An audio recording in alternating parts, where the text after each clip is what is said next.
Assalamualaikum warahmatullahi wabarakatuh. Bagaimana kabarnya anak-anak hebat semua hari ini? Tentu sehat selalu ya. Pagi ini Bundari akan menerangkan materi yang pertama tentang bentuk dan klasifikasi perusahaan. Langsung saja kita mulai ke materi yang pertama tentang bentuk dan klasifikasi perusahaan. Yang pertama, perusahaan adalah tempat terjadinya kegiatan produksi dan berkumpulnya semua faktor produksi. Di sini, perusahaan diklasifikasikan menjadi dua, berdasarkan jumlah pemilik dan berdasarkan status pemilik. Berdasarkan jumlah pemilik, di sini ada perusahaan perseorangan dan perusahaan persekutuan. Dan berdasarkan status pemilik, di sini ada dua, yaitu perusahaan swasta dan perusahaan negara. Selanjutnya ke bentuk perusahaan. Bentuk perusahaan di sini ada tiga anak-anak, yaitu perusahaan perseorangan, perusahaan yang tidak berbadan hukum, dan perusahaan yang berbadan hukum.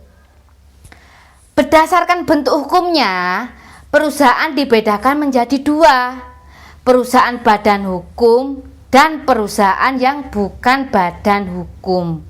Di sini pengertian dari perusahaan badan hukum yaitu perusahaan yang dapat dimiliki oleh swasta maupun negara ataupun perusahaan persekutuan.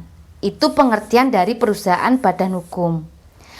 Dan pengertian dari perusahaan bukan badan hukum yaitu perusahaan yang dimiliki oleh swasta yang dapat pula berupa perusahaan perseorangan ataupun perusahaan persekutuan. Selanjutnya, di sini ada pengaturan badan hukum perusahaan.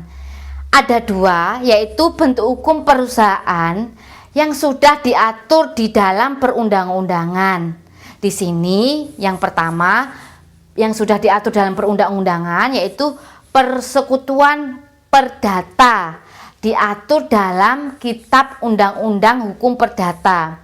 Yang kedua, firma dan CV diatur dalam Kitab Undang-Undang Hukum Dagang.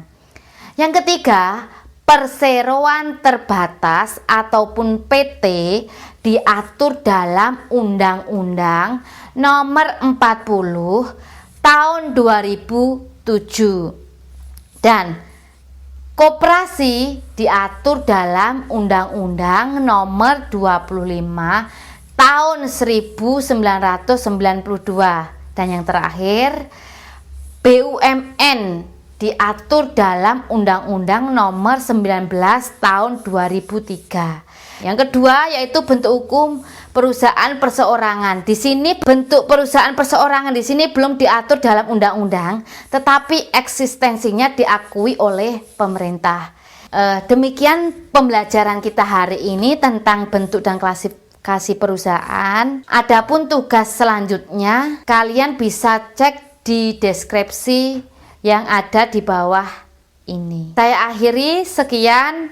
Wassalamualaikum warahmatullahi wabarakatuh. Bye.